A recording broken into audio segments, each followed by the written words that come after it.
Welcome back to the Between the Hashes podcast here on the 515 Podcast Network. I am Brock Bierman alongside Braden Bankin. I think I had this last time I hosted one. Is it Bankin? Bankin, yeah. Bankin? I think this is like the second time ever it's just been us two. Yes. Usually it's either the three of us or just me and Dawson, but Dawson has to work this week, so yeah, we're making it do with what we got. But it's been a heck of a week, so we got to get something out for you guys. Yeah, we definitely have to get something out. And the trade deadline, we're recording here on a Tuesday. This show, usually we post our shows up on a Thursday, but I think this show probably needs to go out Wednesday because of how relevant the stuff that we're going to talk about is currently. Like, the trade deadline ended hours ago. Some movement from some players that we may have expected, some teams making some movements that we expected, and then some players that were on teams that we think were selling, but at the same time we didn't expect them to move happened, I felt like, in the last couple hours of that trade deadline. And we'll definitely get into that. We'll also recap some of the games, give out our power rankings, and I don't know if Dawson sent me the graphics for player of the week, which that's fine. We can just end up talking about it. But yeah. First of all, how are you doing, Braden? I know if anyone's been following our social media channels, Braden has been cooking on Instagram, Facebook, and more specifically, basically by himself, put any pulse into our TikTok. I picked up the reboot card on the 515 podcast TikTok account. It's been a long day, man. I think yesterday at like 7:30 I had a TikTok out, and then I posted like 3 or 4 today, just with all the insane trades that have been going on. I love doing it. I'm happy to do it for you guys, but man, this has been a wild day. It's been a wild 12 hours for sure. It's been a crazy one for sure. And I mean, if you're not following us on social media at 515 Podcasts on pretty much every platform that you can find us, as well as pretty much on any podcast platform as well, 515 Podcast Network is probably what you would want to search that up for that. We also have video versions of our podcast on YouTube, Twitter, and Facebook.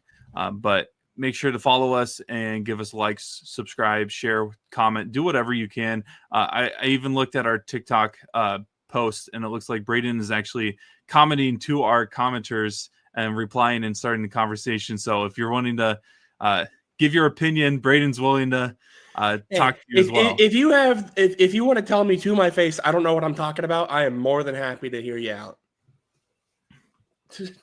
Trust me, man. Yeah. I'm here all day. So we're going to get into the trade deadline news here that happened the last couple of hours. We could go in order, but I don't really know if that's the best way to do it, because I feel like there's some bigger ones that we should just probably... I think we got to get the elephants out of the room first. Yeah.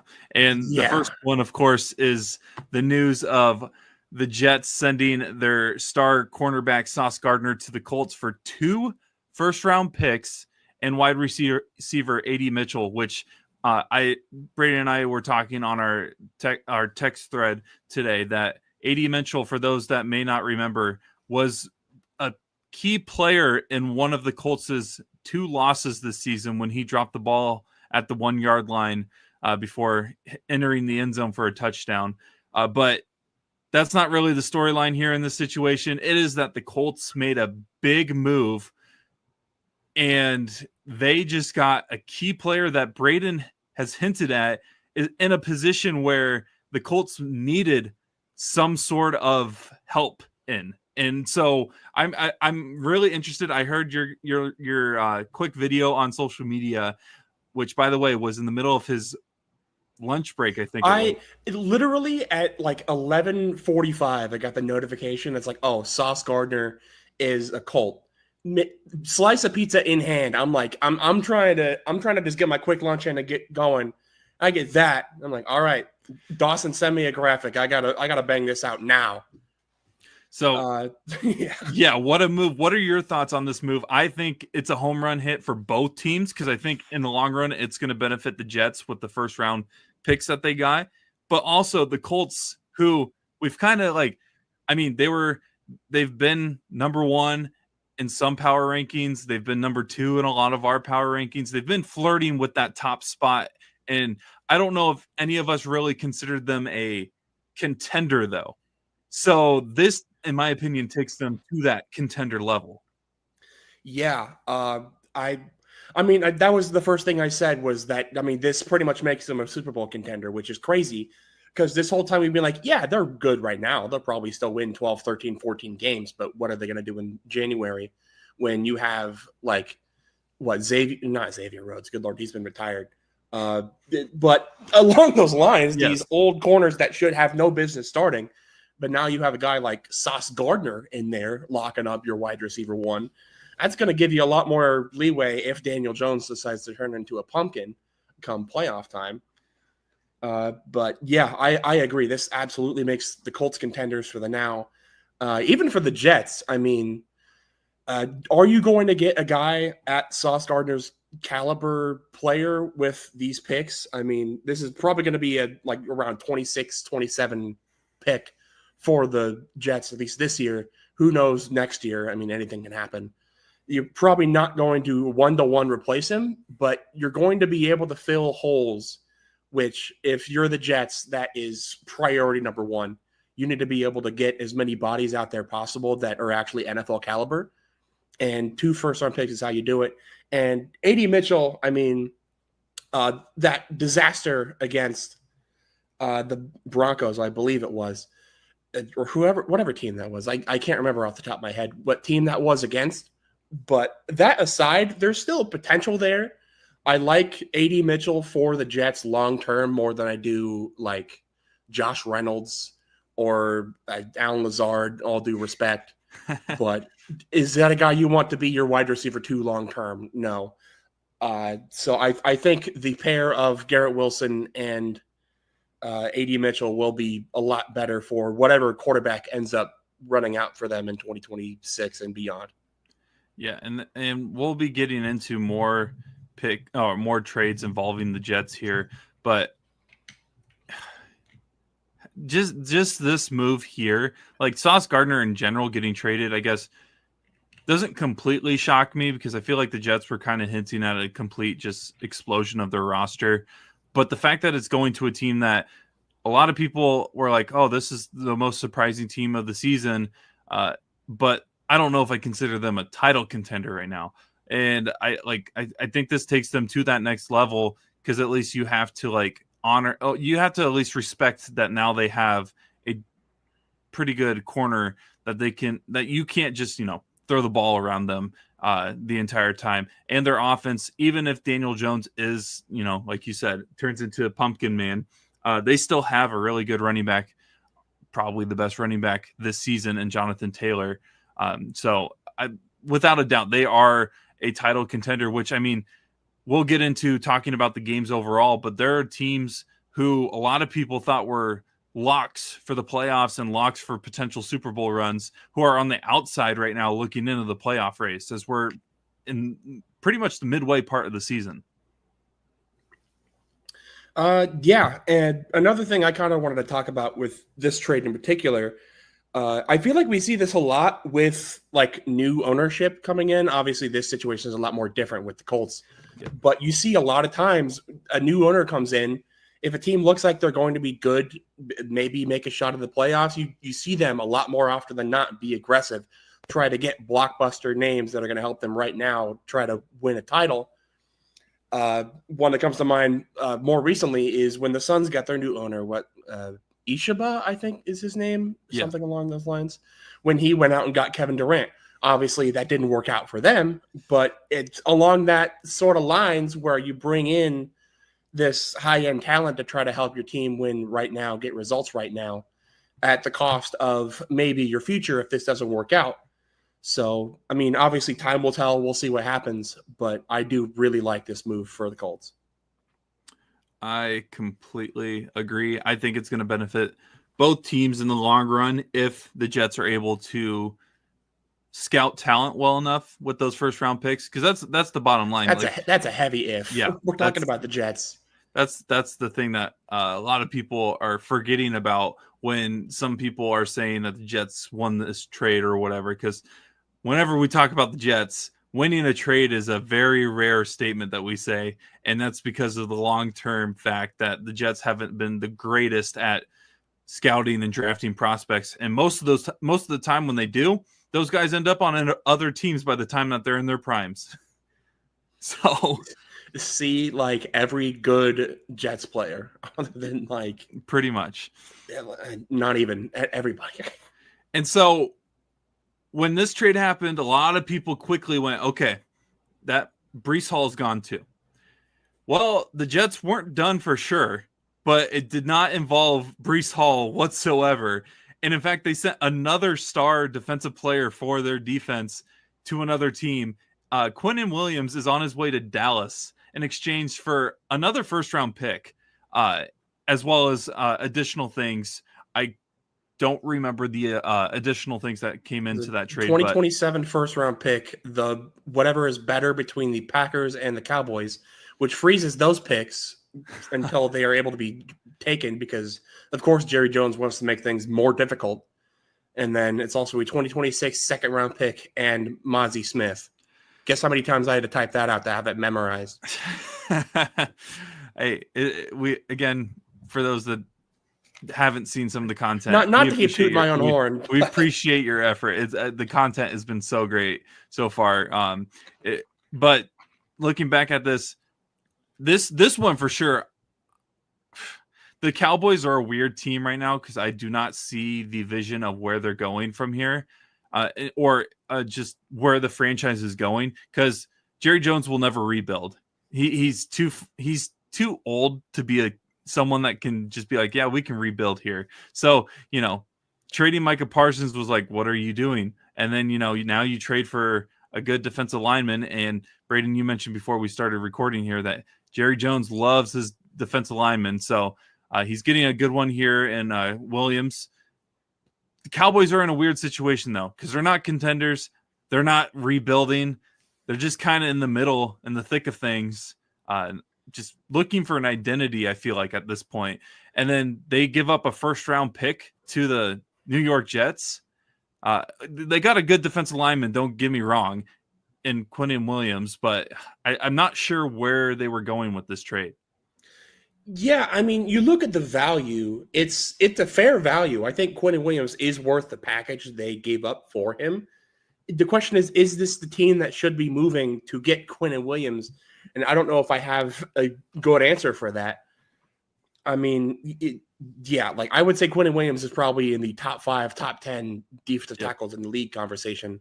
And for a team that has spent so much time and effort trying to work on stopping the run, this will definitely help with that alongside Kenny Clark up the middle. I guess kind of the main question here, if you are looking for if it's like, all right, you want to contend, do you want Micah Parsons making $45 billion being a top 3, top 5 edge rusher, or do you want a top 10 defensive tackle and you save that $20 million to go get somebody else? And I mean, they got another player we'll talk about later, but he's not making $20 million. Yeah. So I don't really know. I mean, I don't hate this trade, but I think there was a quote out today from Jerry Jones saying like, look, I know I don't have a lot of time left to run this team. I need to see results. Am I lagging right now? No, your camera was kind of lagging, but your audio is good. All right. Well, I saw my face locked up there for a second. I freaked out a couple times. But anyways, but yeah, he went on record saying, "Yeah, I want to see this team get results. I want to win games. I'm not in the market for a rebuild." Which, if you've seen Jerry Jones transactions over the last 20 years, you're not surprised by that. It's just weird to me that they would. I get the money. I guess I kind of understand the money aspect of it, but if he's wanting to contend, trading Micah Parsons, I feel like That's not a move contenders make. Yeah, exactly. And so and we can get into the next trade that they made. They made another move with the Cincinnati Bengals to get Logan Wilson in exchange for a 7th round pick. And so, you add another defender who, I mean, you're paying a lot less than what you would have had to pay for Micah Parsons, but does it really make you that much better of a team? Like, I don't know. I mean, Logan Wilson and Micah Parsons obviously play two very different positions. Yeah, yes. And I mean, you're paying nothing for Logan Wilson right now. You paid a 7th round pick, and I think you're only paying him like $1 million this year, and then like whatever he's making the rest of out of his contract. It isn't much. So this really is a low risk, decently high reward kind of a trade for the Cowboys, because Logan Wilson's good. I mean, I would say he definitely was one of the better defenders for the Bengals. But the problem is he's a Bengals defender, so how much do you really trust that? Yep. How much was this just, you found an iPhone in the dumpster, but there's a reason why he was there. I don't think your cat appreciates Bengals slander. No, she's any cat logo team she's a big fan of, so she had to put a stop to my shenanigans at once. So when looking at these two moves for the Cowboys, do you think they're in a better place? Do you see the vision? They're in a better place than they were a week ago. Are they in a better place than they were at the beginning of the season? I don't know if I can give you a yes on that. It really comes down to just they didn't want to pay Micah Parsons $45 million. Yep. Which say what you will about them not having been able to stop the run for the last 3 years, but I think you kind of live with that if you can build the rest of the team to be able to stop the pass and score points. Yeah. I mean, bad run defense is fixable in ways that isn't trading away one of the best players to put on your uniform in like a long time, which is saying a lot because there's been a lot of good players to wear that star on their helmet. Yeah, for sure. Keeping it up with other trades going on. This one happened earlier in the upcoming trade deadline. Another video that Braden was able to put out as well for us, reacting to the trades and headlines happening in the NFL on our social media feeds. But the Dolphins trade their linebacker Jalen Phillips to the Eagles for a 2026 third-round pick. I am not 100% sure where the Dolphins were going with this, and I think you mentioned it in your video a little bit of what maybe the reasoning may have been. But the Eagles, I felt like, just adding another good player to their roster. Yeah, I mean, it's again one of these like low risk, could be really high reward trades if you are the Eagles. I mean, Jalen Phillips only has this is the last year on his deal, so if they don't manage to re-sign him, oh well. I mean, you spent a 3rd-round pick to help a position you pretty desperately need if you're the Eagles right now. And I mean, for the Dolphins, what would you rather lose him for nothing? I guess it's better to get a third out of him than absolutely nothing. The player, I'm kind of confused why the Dolphins didn't trade. I mean, maybe it's just because you couldn't get anything for him. Bradley Chubb's contract looks like really bad right now. Yep. And it's only going to get worse. So you're telling me you couldn't get like a 7th-round pick out of him? I mean, you need him gone now. So not trading him away feels like a mistake, but I mean, maybe you couldn't even get a 7th for him. Who knows? And honestly, I don't know if the Dolphins really know what they're doing. Because they've had some turnover in their front office over the past week with their GM being fired. So it sounds like they're probably going to clear house in terms of the entire staff at the end of the year, or at least the way that certain tweets were handled in terms of so-and-so is going to be here for now or the remainder of the season. So it kind of seems like they're going to keep seats warm for right now. And then off season, before things are going to get really, really, really sticky if you work for the Dolphins, for sure. Yeah. Keeping it going here, we have another trade involving this time the Saints and the Seahawks. One sec here. I'm trying to pull up the information. The Seahawks were able to trade for Rashid Shaheed in exchange for 2 picks before the deadline occurred today. Another good wide receiver heading towards Seattle, which Seattle is such a weird team because I did not predict them to be as good as they are right now, like at all. Maybe in a year or two, or maybe if they had a different quarterback. But they're just like, it's weird because they're not bad. I don't think they're really good. And I don't even think they're decent. I think they're just a good football team. Yeah, I mean, they're, again, kind of with the Colts in the sense of no one really expected them to be this good, but they're capitalizing on the wins that they're getting. And I do think adding a guy like Shaheed is going to help them a lot. I mean, we just saw on Monday, the Seahawks were, no, that was Sunday. The Seahawks were cooking with Torrey Horton as their wide receiver too, because I mean, Cooper Kupp, you paid him like 3 years, $30 million, but he looks done. And that happens. Saying the least, he looks like injuries, age have pretty much gotten the best of him. They should have saw that coming too. Yeah, but yeah, you needed somebody better. With all due respect to Torrey Horton, you needed somebody better next to JSN, and I would say Shaheed is a really good guy to do that with. You have JSN to kind of man the slot, and then you have Shaheed to just be like a deep threat, maybe a little bit underneath. Just if the coverage lets you bomb it deep, go ahead and get it to him, and he's going to make stuff happen. I think he is probably a bit underrated right now because he has played his career with the Saints. Yeah. In a time frame for the Saints that has not exactly been conducive to being good. So I think this is a really good trade for Seattle. And I don't like that. You probably don't like it either, because if Seattle is good, that means our lives are a lot worse.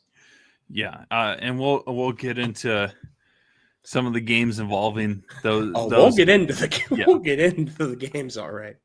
It's just the Seahawks, man, they never really even rebuilt either. They didn't have they were always like there, but also they kind of took they also didn't do this at all, but they kind of took like the Packer route with quarterbacks, where it was like, you're getting rid of this really good quarterback, and who is this guy you're bringing up? Oh, he's not going to do very good. And then he goes out and balls out. Like, got rid of Russell Wilson, brought in Geno Smith to all right, man, you're the starting quarterback now.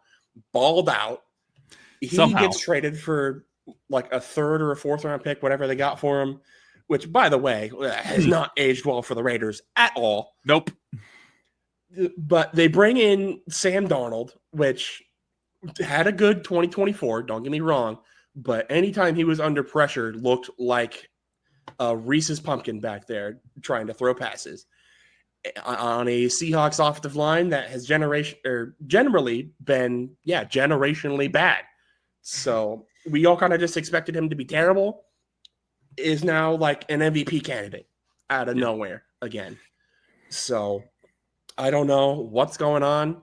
I don't know if Sam Darnold's how he plays football is really conducive to deep threats all that much.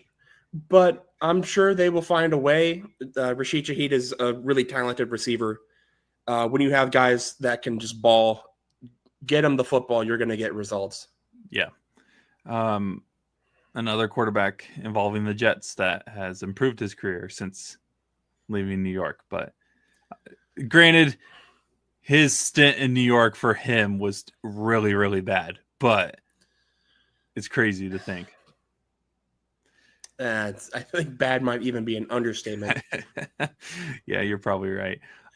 Jacoby Myers is on the move from, almost said Oakland, from Vegas to Jacksonville in exchange for a 4th and I think a 6th round pick. So the Jaguars are able to acquire another wide receiver, which honestly probably couldn't have come at a better time. And maybe this move was probably why, because I think if I saw right, Travis Hunter was put on IR or at least is out for a while for Jacksonville. Yeah, I think he got put on IR, which is definitely why they went out and got a guy who's going to I won't say one-to-one replicate what Hunter was doing, which wasn't really like a ton on the offensive side, but went out there and made plays. I would say Jacoby Myers is an upgrade over your wide receiver 2 without Travis Hunter, which was Parker Washington, some guys off the practice squad, which I had Parker Washington in my dynasty league. I want the best for him, but I think if he's a wide receiver 2 on a team that is kind of on that bubble of are they going to make the playoffs or they're not going to make the playoffs, that's not great. So, and Jacoby Myers was very open about not wanting to play for the Raiders anymore, which fair enough. Who does? Right. I mean, Amari Cooper spent like 3 days in Las Vegas before the season started and retired. So I can't say I blame him much for wanting out. Automatically goes into a lot better situation, I would say. The amount of receivers that have went to the Raiders organization, no matter where they were located at any point, and then quickly went, I don't want to be here anymore, is like just unbelievable. Because, Jacoby Myers is out now. Amari Cooper retired shortly after. People forget Antonio Brown was a Raider at one point. He was. They traded a 4th-round pick for him and got nothing. And I would say less than nothing, actually. Randy Moss's stint in the Raider organization wasn't that long either. So I think there's just there's something going on there, and that makes no sense how consistently their receivers don't want to be there for that long. Yeah, I mean, some of that may have to do with the quarterback play, I guess. I mean, Derek Carr was decent while he was there. I mean, he made a couple Pro Bowls, had some years where he was almost an MVP, but yeah, man, whoever the wide receivers coach is for the Oakland, I did it too. They should just be in Oakland. I don't care. To be in Oakland. They will never be the biggest. Whoever's the Raiders receiver room needs to be not there anymore. It's a travesty that they're not in Oakland anymore. I mean, I don't know if we need to go in depth on this, but I don't know if Pete Carroll is going to be there much longer anyways. I still don't understand the move of hiring him in the first place. I get maybe you got the Geno Smith thing and it was like, oh, we can see if this could work here like it worked in Seattle. And it did not. It did not. Let's just say that. No, it did not. The final trade that we have a graphic on, there was another trade basically at the buzzer that we'll mention as well before we get into everything else. But the final one that we have here is the Ravens trading for linebacker Draymond Jones for a 5th-round pick from the Tennessee Titans, which, I mean, good move for the Ravens. I feel like you might as well get rid of picks that you probably won't be useful for you because you're trying to win a Super Bowl or at least get back to the contending stage of where everyone thought you were going to be. And so you might as well try to improve that defense that seems to be struggling a little bit. Yeah, I mean, better to have bodies out there, but I think your problem on your defense isn't necessarily the players. Yeah, the players aren't playing great, but I think your problem there is coaching. So how much of a difference is this really going to make long-term? Who knows? But yeah, I would say Draymond Jones isn't bad. He's probably worth about a 4th, 5th-round pick. So about equal market value for him. We'll see what happens at Baltimore, but yeah, I don't think this is not their knight in shining armor to save this team. I think that would be Lamar Jacksoning their way to the playoffs. Yeah. We'll see if they'll be able to even get back into that, because this playoff race right now on the AFC side is not at all what anyone was imagining heading into the season. And we'll get into that here in a couple seconds. But the final trade that I feel like we should at least mention that happened at the buzzer, and this comes after the news of the Chargers actually announcing that Joe Alt is actually done for the year, which is a huge loss for a team that is in that race of playing or competing for a playoff spot and potentially a good playoff spot as well. Losing one of their key offensive linemen. So they did make a move, sending one of their 6th-round picks, a 2027 6th-round pick specifically, to the New Orleans Saints in exchange for offensive lineman Trevor Penning, who had a lot of praise coming out of college, coming out of Northern Iowa. I don't know if he's really reached the level that people may have thought he would reached, but also I will give him the benefit of the doubt that he came into an organization that was completely rebuilding. But also, it's hard to give offensive linemen, I feel like, the benefit of the doubt for that, because like you really do have one job, and that's protecting the quarterback or getting your running backs open lanes. Yeah, I mean, he was one of those guys that where like his traits and his like athleticism was what got him drafted high. Yeah, he was a run blocker, mauler type of guy. Was never really a pass protector, which is kind of what they needed him to develop into, but they never really gave him a shot to actually develop. So he kind of just flatlined, which sucks. Obviously coming from Northern Iowa, you kind of hope any of those guys can develop. Yep. But that just didn't really happen for him. Yeah, the Chargers kind of just need anybody to be their tackle right now, losing Joe Alt for the season. Already lost Slater for the year, so I think anything there is better than nothing. And they're still in contention. Yeah, and they're still their offense still looks really good because they have Herbert, they have good receivers. Oronde Gadsden looks like the 3rd best tight end out of this draft class right now. I think pretty easily, at least top 3. Any sort of ranking from there is up to you. If this move would have happened the day before or a couple hours before the actual trade deadline, because again, this one came in as the deadline occurred. Yeah, I would have assumed that they would have been making a move for Breece Hall immediately after, given that you hinted at it, that he kind of has more of a running back or a run blocking background or expertise. But kind of wrapping up the trade deadline talk, the thing that really does surprise me is that it's like, as this week went on, this last week since we last recorded, it was kind of obvious that Breece Hall did not want to be in New York anymore and does not see his career continuing with the Jets. But yet he was the only one that seemed to like still not be traded by the end of the deadline, which for us two who are Iowa State fans, like that just devastates us, because we know, you got a photo of him in your background right now. It fell down. I tried to hastily put it back up. That is not centered at all. We will have that fixed for next week.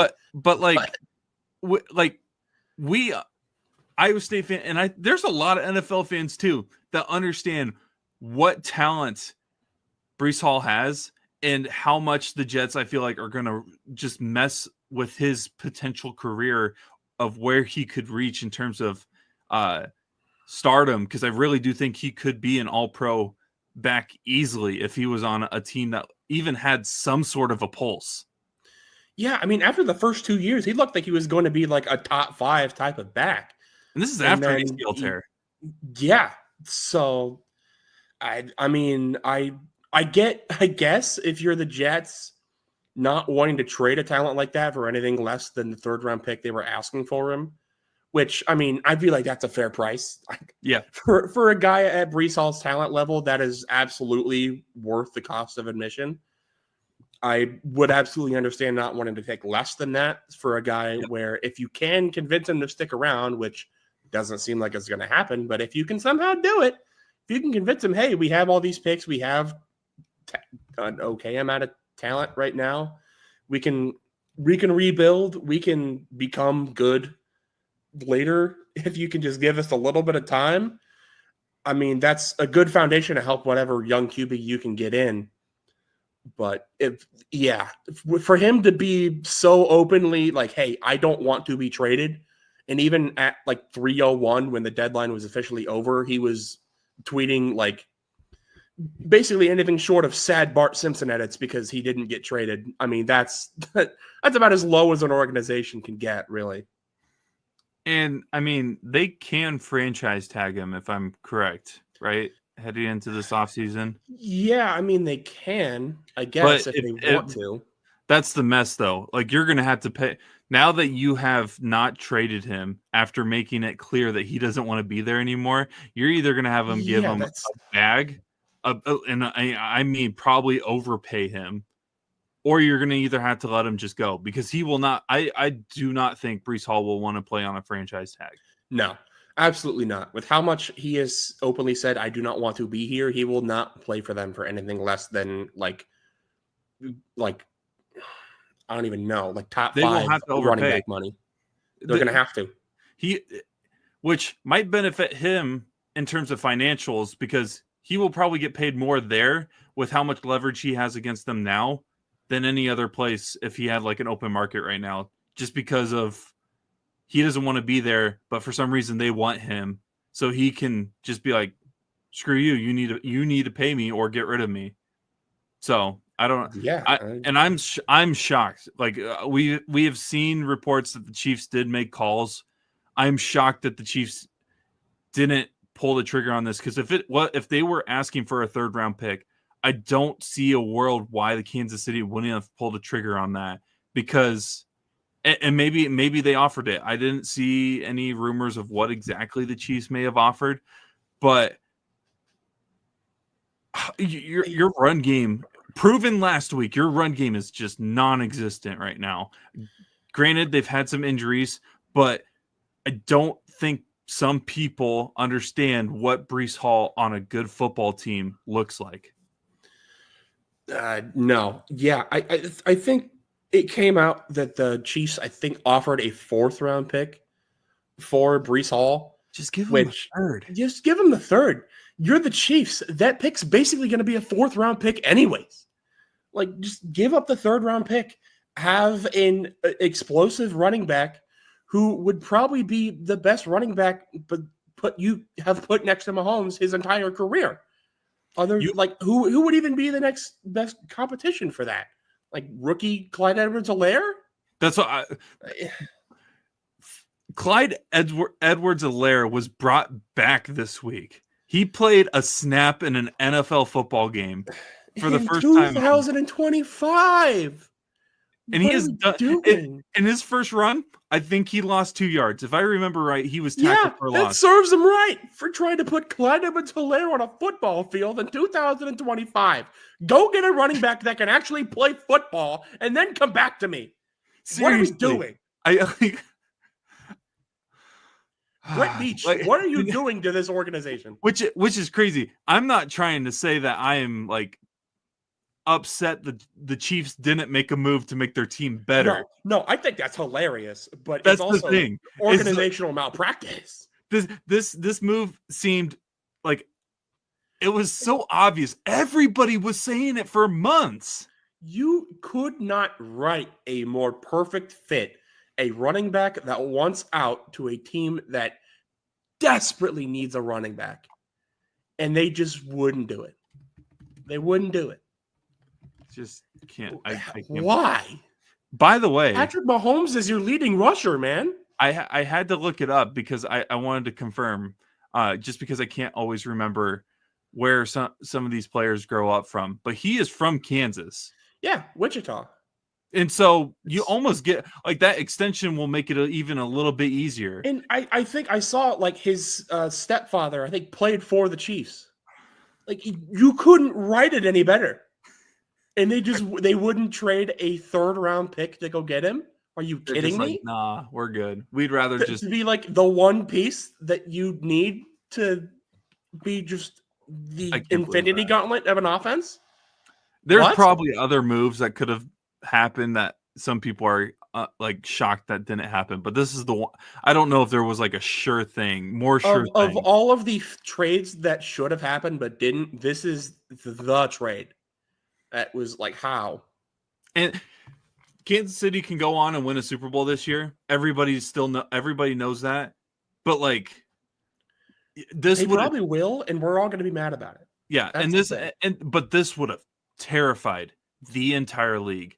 Not necessarily every fan would probably think that way, but front offices, coaching staffs, and rosters, I truly do believe know how good Breece Hall would be on a good team.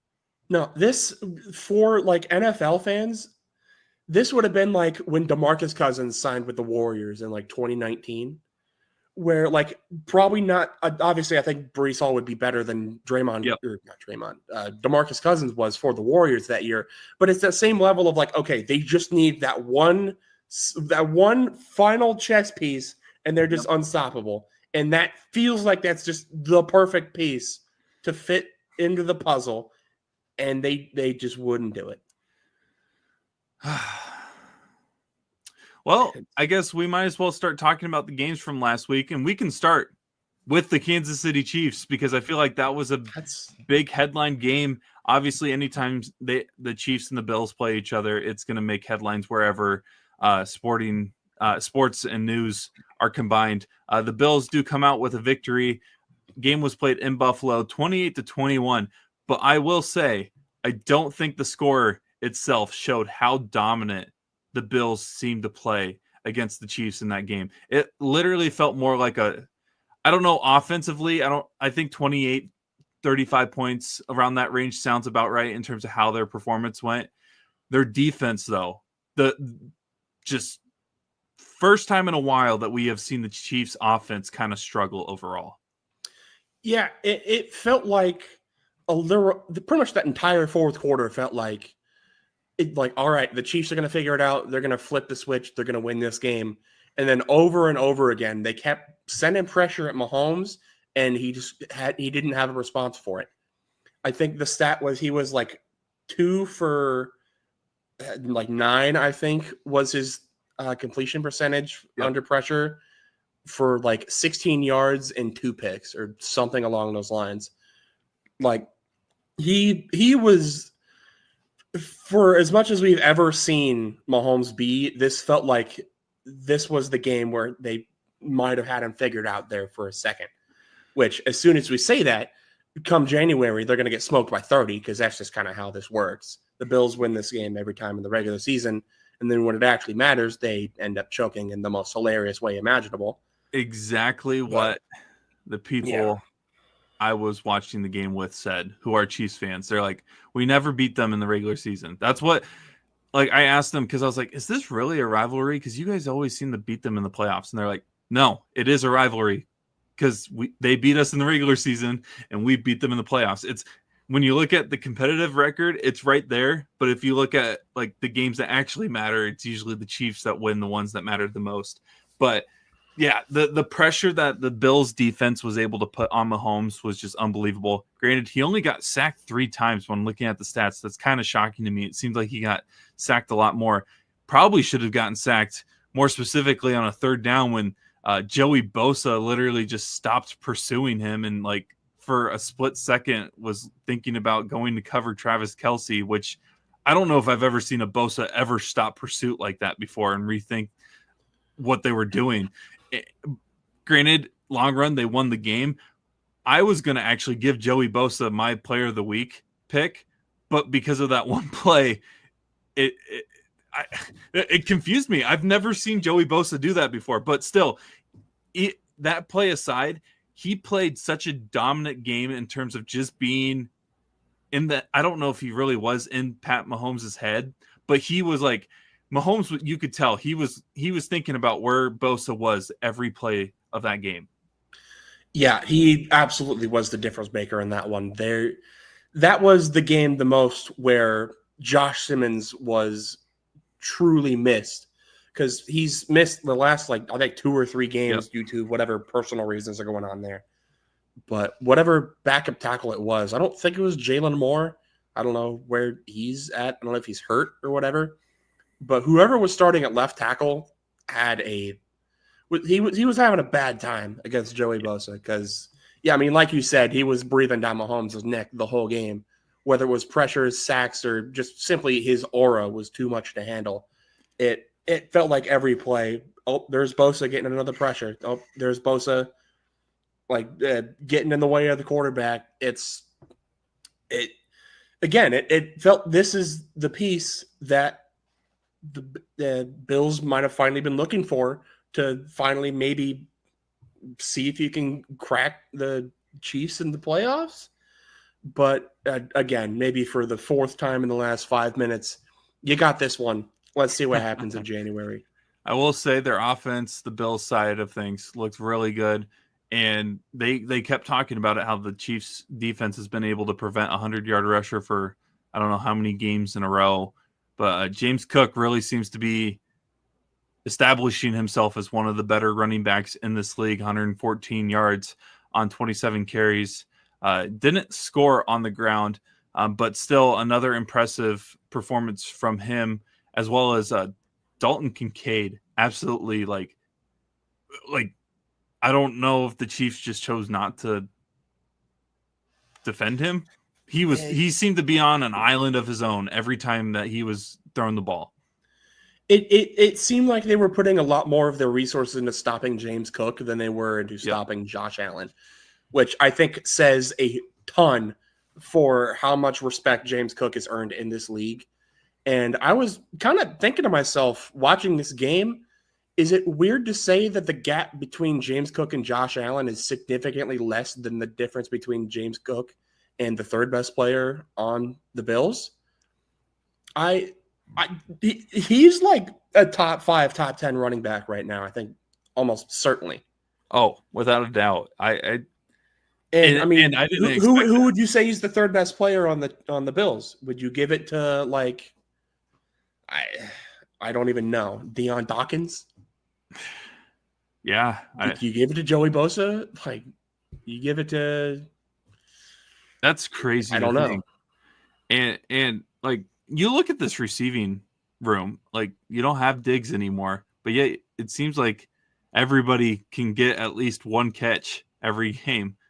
And that the perk is that you're playing with Josh Allen as your quarterback. But 28-21 was the final score on that one. It felt more like a 35-13 game for the Bills.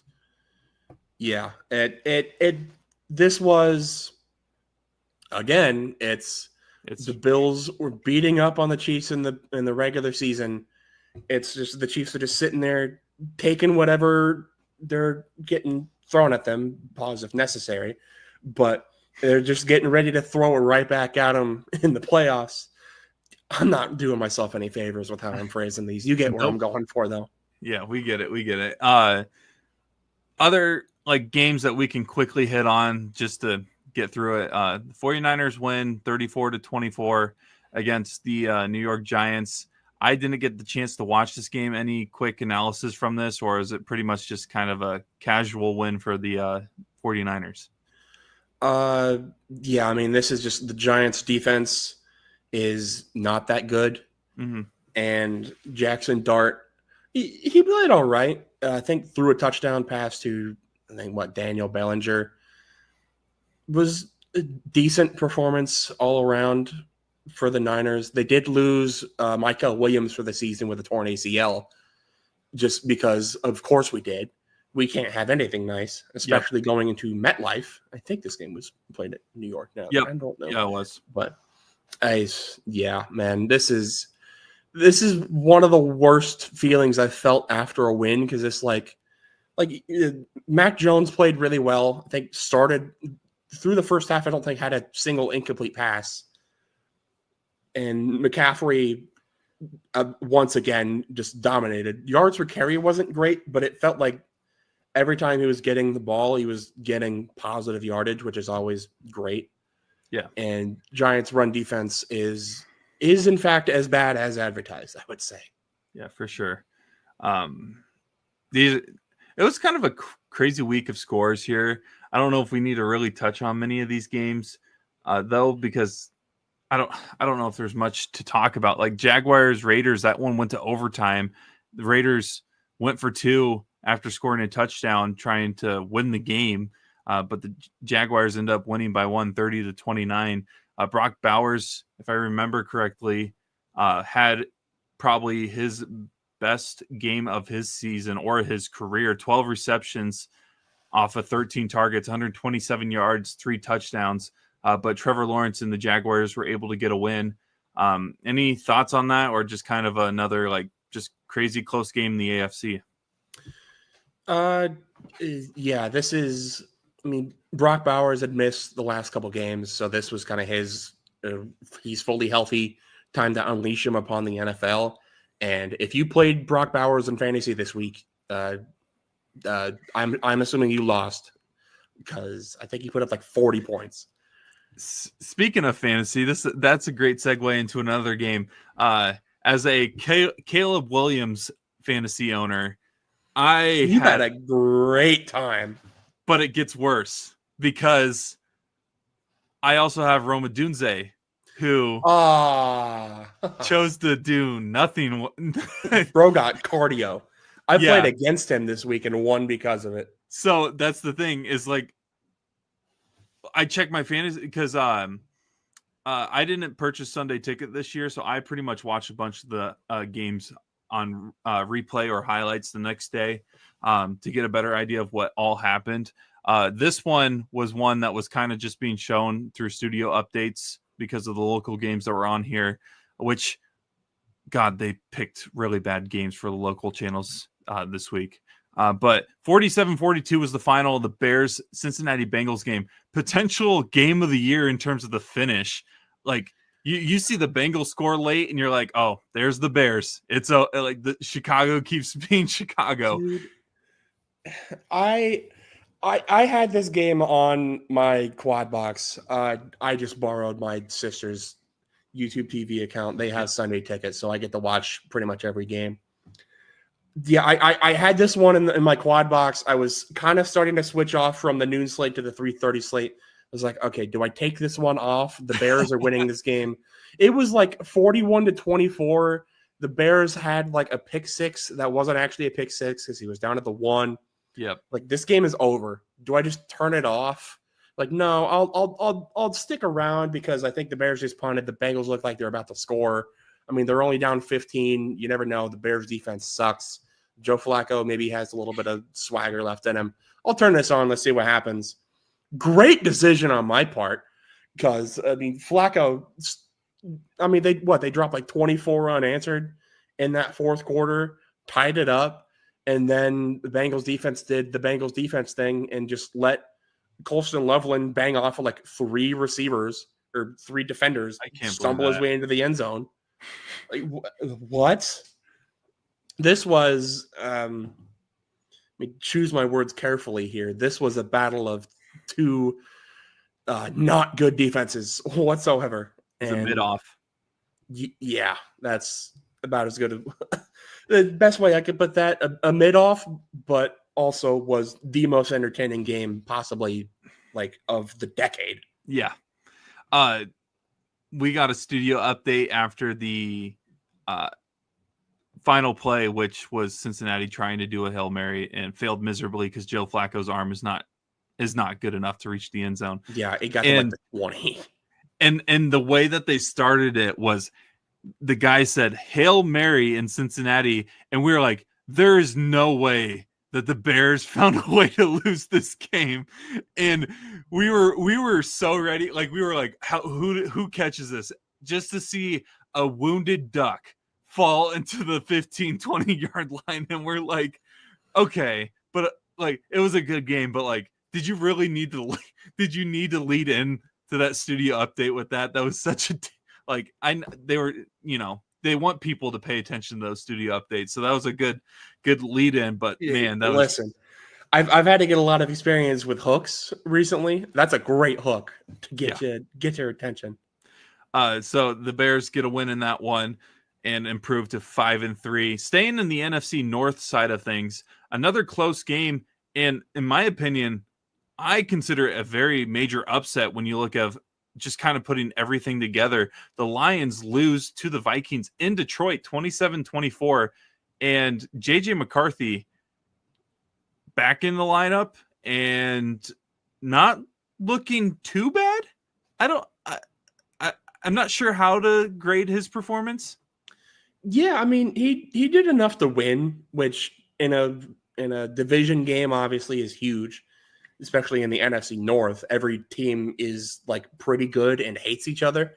So anytime you can get a win up there, you're having a good time. But something is off about this Lions team, man, all around. I think I saw a stat that the Lions haven't scored above like 24 points in like a month. I think since October 5th was the last time they scored above 24. So these are like two completely different teams based on what we had at the start of the year versus what we've had this last month of the Lions. So 65 yards on the ground is not going to win many games for them. No, not for how good their running backs are. They have no business getting shot down on the ground like that. Man, it is crazy how close all these records are, man. When we get to our power rankings, you guys are going to understand why it's been such a crazy It's a crapshoot, man. It is an absolute crapshoot.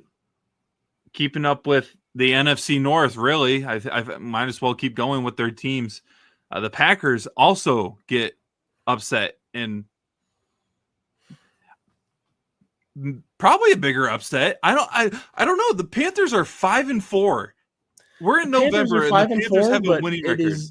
The Panthers have the exact opposite aura of the Kansas City Chiefs, where this team could be 9-2, and I'd be like, all right, but it's the Panthers, man. Like, are we really scared of the Panthers? Meanwhile, the Chiefs could be 2-9. I'm like, I mean, it's the Chiefs, man. You never know. They could win any game. It's crazy. The Panthers able to get a game-winning game-winning kick to go in 16-13, the final score of that one. Any cause for concerns from the Packers? Only their second official loss, but I don't know if that Cowboys game is a loss for both teams. A tie is a loss for both teams. I don't care what you have to say about it. And I don't know if many people really consider the Packers as big of contenders now as they did maybe heading into this season after that trade for Michael Parsons. No, I mean, I had the good Lord, where am I right now? I had the Packers I had them in the Super Bowl. I had a lot of stock in this Packers team after that Parsons trade, but now, like, I mean, we have losses to the Browns, Panthers, and a tie to the Cowboys. That's rough, man. I mean, and you didn't really do anything at the actual deadline. Obviously, you had the huge trade to start the year. Yeah, but yeah, I mean, I really don't know what went wrong for the Packers. I think this kind of was just a perfect storm of everything that could go wrong. I guess I don't. Yep. I watched this game and I still do not know how they lost it. Yeah. Kind of rattling off some other ones. I'll get your quick thoughts on these. Chargers 27, Titans 20. I mean, the Titans are competitive for some reason, but only have one win. Yeah, that one had no business being as close as it was. I mean, we mentioned earlier Joe out for the season with his injury. That sucks. Chargers, again, started off so hot, but now with all these injuries piling up, who knows what they're going to be towards the end of the season, but a win is a win. Yeah.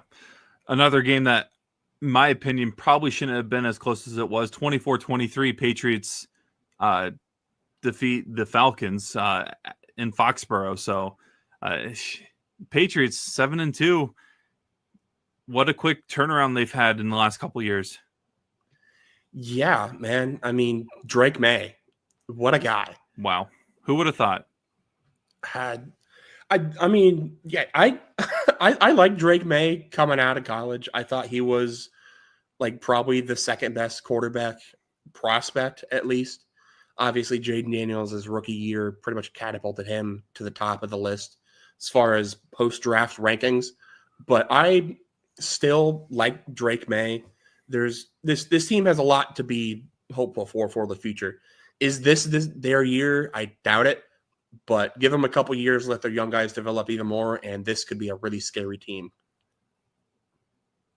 We always mention pretty much all of our teams, and so I might as well just get this one over with. Cardinals wins 27-17 on Monday night against the Cowboys. Wasn't able to watch it because, shout out YouTube TV and ESPN. Yeah, me neither. So Jacoby Brissett, 261 yards, 2 touchdowns.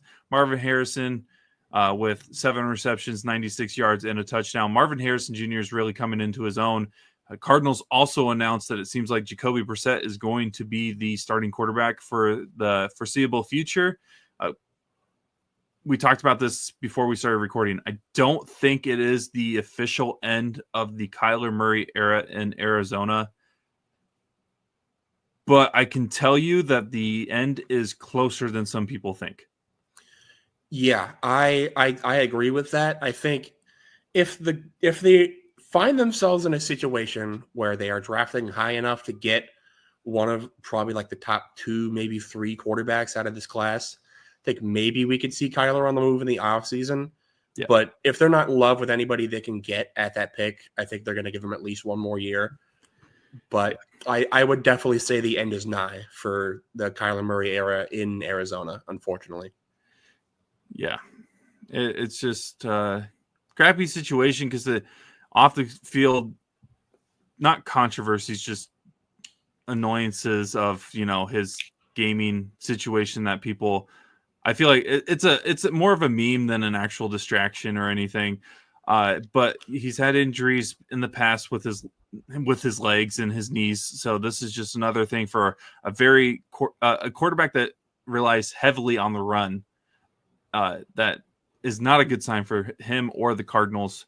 And the worst thing for Arizona is that his value has decreased drastically since he has signed that huge contract for the Cardinals. So being able to move him might be an issue.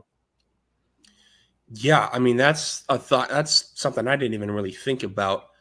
But yeah, we'll definitely see what happens there. But I think this situation has gotten to a point where I don't think there's going to be a clean ending for both parties. I agree. Texans and Broncos play each other in a kind of a snooze fest close game, if that makes sense. Like, not necessarily an entertaining game from a highlight perspective. 18-15 was the final score of that one. Broncos able to cap off the win on that. Texans have to be one of the most disappointing teams this season. 3-5. I know there's a lot of disappointing teams in the league, but in terms of young talent being able to take that next step, not necessarily as a Super Bowl contender, but if you were to take that next step, this would have been the year to do it, just because so many teams are failing this season that you would expect to be in the top. Yeah, I mean, I guess to have this many like surprise teams out of nowhere, you have to have a couple teams that are just gonna kind of crap the bed. Just teams that we thought were gonna do pretty well. We're pretty much shoe-ins to win the division, and it just didn't happen. I would definitely put the Texans in that category. I mean, how many times do I have to say it? CJ Stroud is dying back there. They're giving him nothing to work with. And obviously the Broncos front is crazy good. And it pretty much was the football game version of Hydrogen Bomb versus Coughing Baby. It was bad. I had this game in the top left, and I had Bears Bengals on my top right. So talk about the duality of man when it comes to football games. Yeah. We'll see what they're able to do.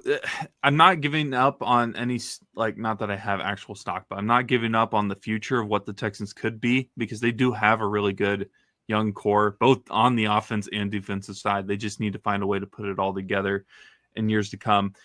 And the final game that we're going to talk about here, and the reason I kind of saved this one is because the Colts were involved in a lot of trades this week, today.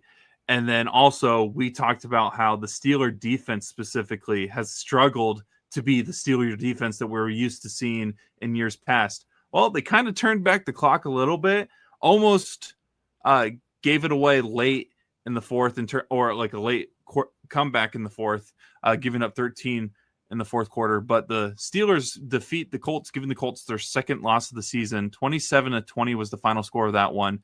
Great performance from the Pittsburgh defense. 3 interceptions on the day. We talked about if Daniel Jones turns into kind of a pumpkin ball type player. He did have 342 yards, but 5 sacks and 3 interceptions.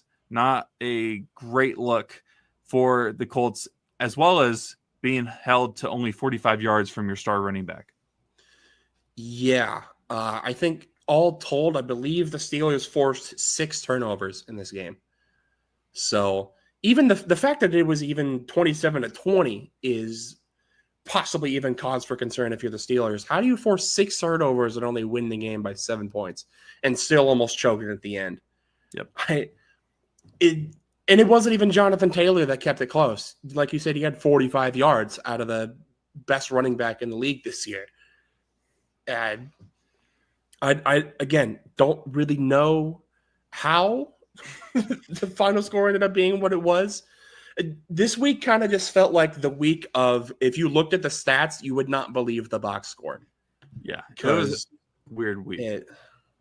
How do you look at the yardage, the turnovers, and be like, yeah, that was a 1-score game? Real quick. Sorry. No, I had nothing after that. Let's go ahead. Oh, okay. I didn't know if you saw like some random news thing or whatever, and you're going, what? No. No, the trade deadline is long gone. There's nothing left. Unless the Jets just cut Breece Hall and the Chiefs pick him up, like one of those things. Yeah, they did an under the table trade where the Chiefs promised their 2027 second round pick they're actually going to cut. Scout's honor. Players of the week. We don't have graphics for this week, but mine was Brock Bowers, 12 receptions, 127 yards, 3 touchdowns off of 13 targets. A great performance for someone that, has been battling injuries all year. And I think I even said it at some point earlier this year. Get Brock Bowers out of Las Vegas. Get him on a good team. Like a good team with a good quarterback would benefit a lot from a tight end like Brock Bowers. Yeah. My player of the week was another tight end. I had it as Colston Loveland, which we talked about a bit how he ended that game, but the whole game he played really well. Came in took over the Cole Kmet role because he exited the game early with a concussion, I believe it was. Ended up turning in 6 catches for 118 yards and 2 touchdowns, including that game winner. When that play, I mean, that could have been his only catch of the game, and I probably would have still given him player of the week just because of how insane that was. That was crazy. I thought about Caleb Williams as well. I think he had like 200 or 300 yards and 4 touchdowns. So just all around Bengals defense. And they just traded away one of their better defenders in Logan Wilson. So if you somehow had any Bengals stock left, I would sell that pronto. Oof. Yeah, we were talking about 2 of the worst ways to lose in back-to-back weeks. Scored 80 points in 2 weeks and lost both games. We were talking about, well, if they make the playoffs, do you keep playing Joe Flacco? Well, they keep making moves and finding ways to lose. I don't think they are going to be. I don't think they're making the playoffs, Jack. I don't think they're doing it. All right, to wrap up the show, we'll get into our power rankings. As always, we start with Braden's, and it looks like you got a little bit of movement, and I think we're going to see a lot of movement in all of our power rankings this week. Yeah, you mentioned it earlier. This is about as impossible of a task as you could possibly have right now. I think there's like 10 teams that are sitting at that like 6-2, 7-2 range and trying to obey head-to-head results is about impossible right now. So this is about as good as I had. Seattle and Tampa Bay, both jump up to 1 and 2. Seattle, I already had them jumping up to number 1 before their game this week, just based on kind of what had already happened. And they did nothing but prove me right even more. In a game against the Commanders, which they've kind of had a bit of a down year themselves, with Jane Daniels dealing with his injuries, has injured himself even more in a game that he shouldn't have even been in. But yeah, that game was over by halftime. And they've looked good all year, went and got Rashid Shaheed. I think they're just going to keep getting even better, as much as I hate to say it. I have them as my number 1. Number 2, I have Tampa Bay on a bye. Said it last week, I'm not going to move you down for a bye. And with how many teams above them lost as well, it made sense to just kind of knock them up a little bit. And then from here is where I flirted with about 8 different teams for all of these positions. And these are the ones I landed on. I have New England making their way to number 3. Had a really close game against the Falcons this week, but I think their body of work so far has been really impressive, and they have a pretty easy schedule for the rest of the year, other than, their Bills game obviously is going to be tough, but they already beat the Bills once, so I think this team's probably going to make the playoffs fairly easily. I think they have the tiebreaker over the Bills right now. Even if they don't get that, I think the wild card spot is going to be pretty easily theirs.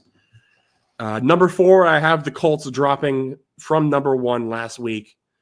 I don't know how that all even happened, but it happened. And let's just hope that doesn't happen again, because that was really unfortunate to see. As soon as everybody's finally starting to be like, all right, Indianapolis might actually be really good, they go out and absolutely dump themselves on live TV.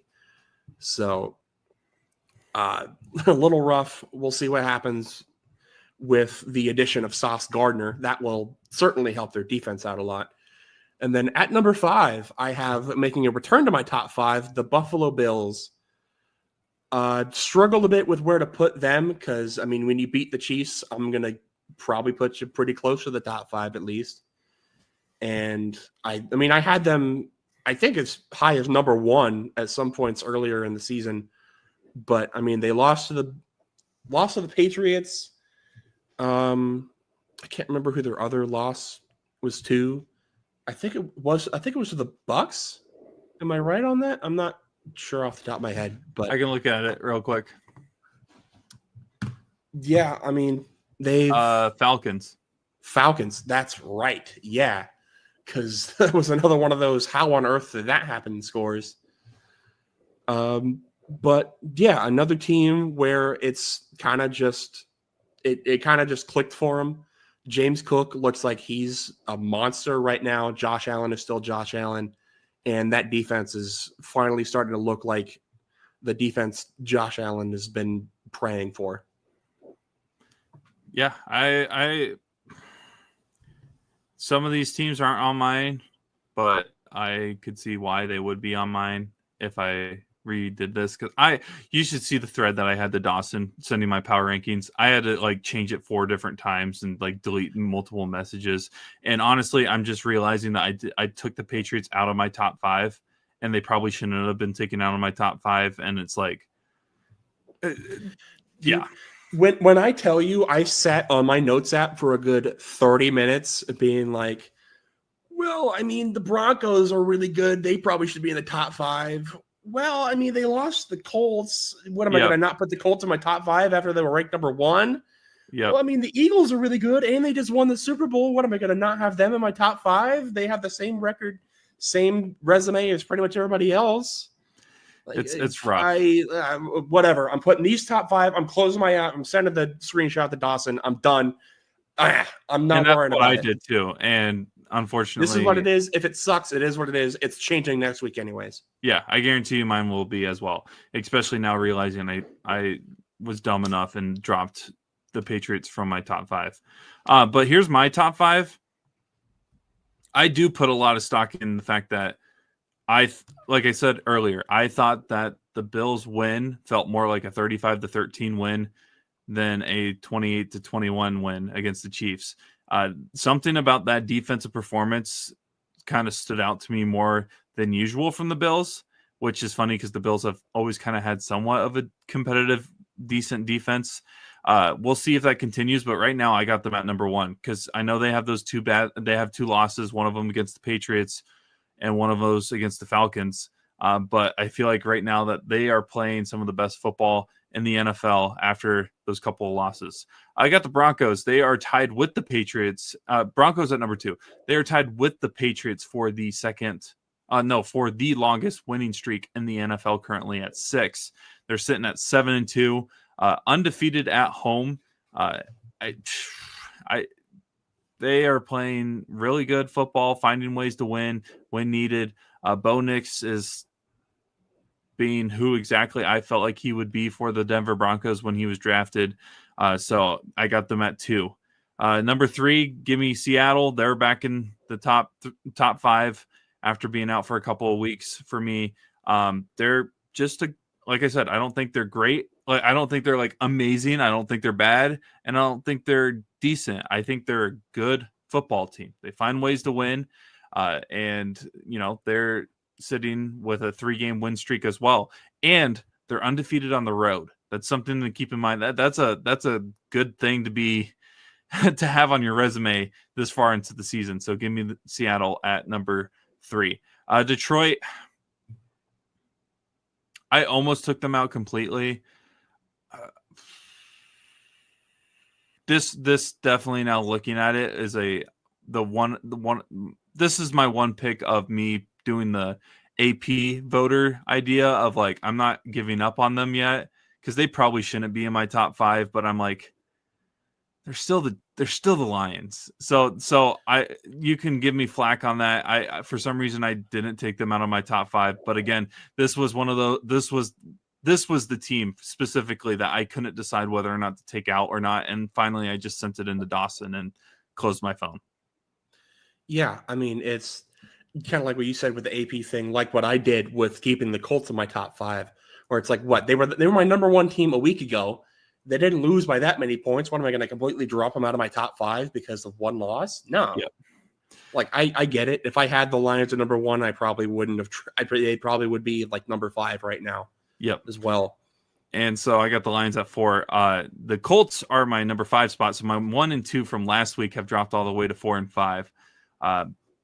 Don't have any reason to drop them yet, like you said. So I'm going to keep them around, but we'll see how that goes. Patriots are right outside. They're probably number 6 for me in terms of rankings. They probably should be that 4 spot if we're being completely honest. But so my top 5 is number 1 Bills, 2 the Denver Broncos, 3 the Seattle Seahawks, 4 the Detroit Lions, and 5 the Indianapolis Colts. Yeah, I didn't realize that the Broncos were on a 6-game win streak. And also, I mean, they were a leverage call away from being 8-1 right now. Yep. I definitely think next week the Broncos will probably be in my top 5. It just, again, there's so many teams right now that should be in a top 5 that it's just like borderline impossible to make that call right now. I was about to say if the Broncos win, but yeah, if the Broncos, if they lose this week, they play the Raiders, they will be out of my top. If they lose this week, they might go into my bottom 5. Yes. But funny enough, the Broncos are undefeated at home, 4-0, and the Patriots are 4-0 on the road. So both teams have the league high 6-game win streak currently. The only difference is the Broncos have only played 1 divisional game, and they are 0-1 in the division, while the Patriots are sitting at 2-0. So again, as the more and more I keep reading off these stats, I'm like, man, I wish I could change my top 5. But you know what? You make your list. You can't change it. And the best part about it is it will probably 3 of these teams probably won't even be in my top 5 next week. So yep, that's the glory of the NFL. Blink and it will all be entirely different. And then we'll go over Dawson's power rankings here. He has the Eagles all the way from unranked to number 1 in his power rankings.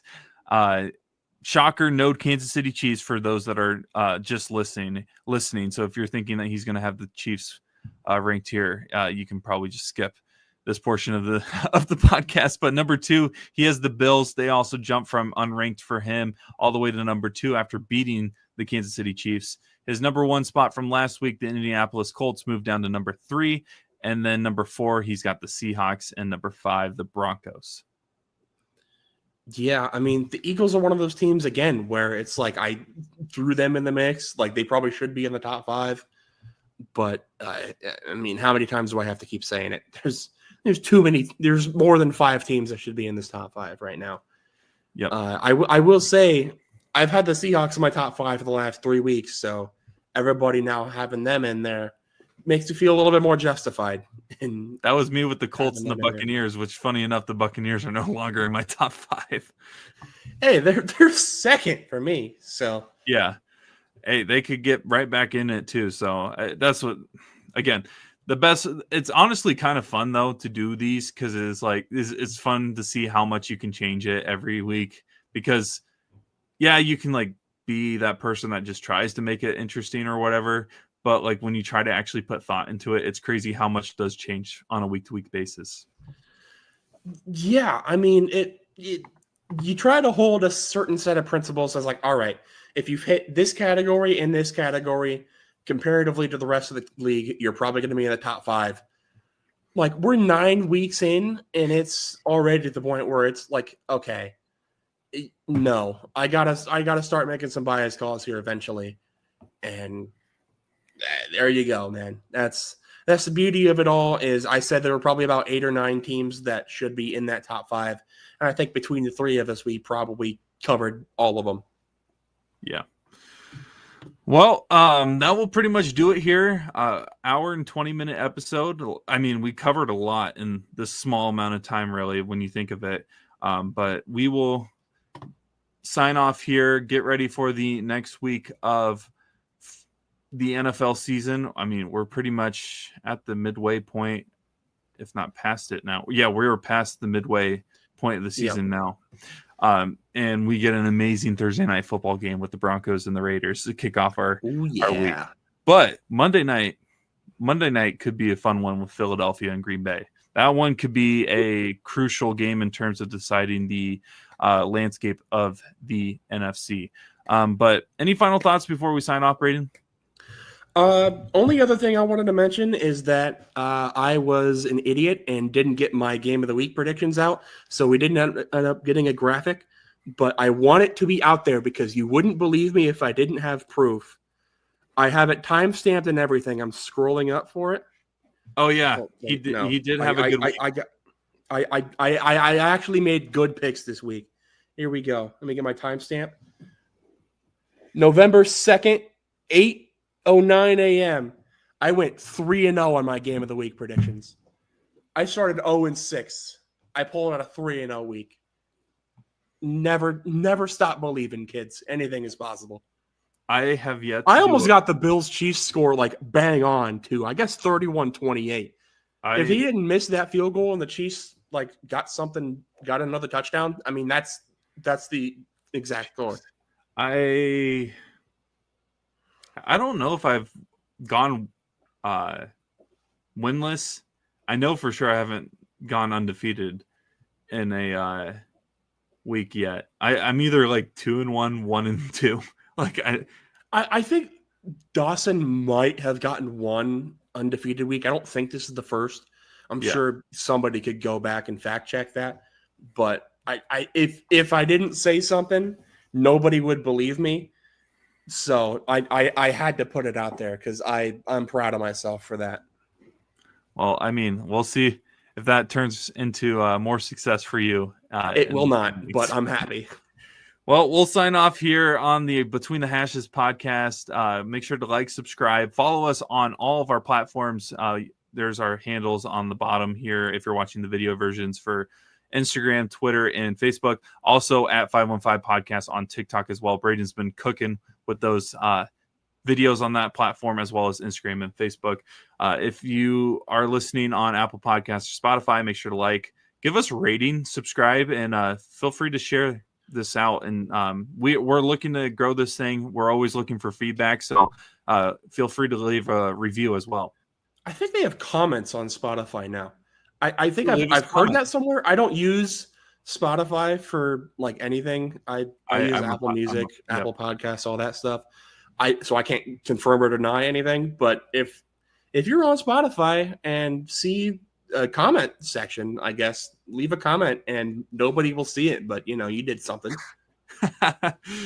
Well, you'll see it, and that's all that matters. Well, we'll sign off here. Enjoy the games this week for Braden Bacon, and I'm Brock Bierman. I was about to say and Dawson Livingston, but Dawson is not here. Dawson's here in spirit. We wanted him to be here. I mean, we know he'd have a lot to say about these trades, but we'll see if we can get some opinions from him next week. I always thought it was funny, like the weeks that I've been really busy, the Cardinals seem to have like some of their most embarrassing moments, and the week that Dawson's not able to record is the week the Chiefs play really bad, but you just keep showing up no matter what, because I'm here, baby. I got nothing going on. I work from 8 to 4:30 during the day. We record at nights, baby. I got nothing. I'm here. All right. So for Braden Bacon, I'm Brock Bierman. Crooked posters. We're here to the end. Dawson Livingston in spirit. We'll be back next week to talk more football here on the Between the Hashes podcast.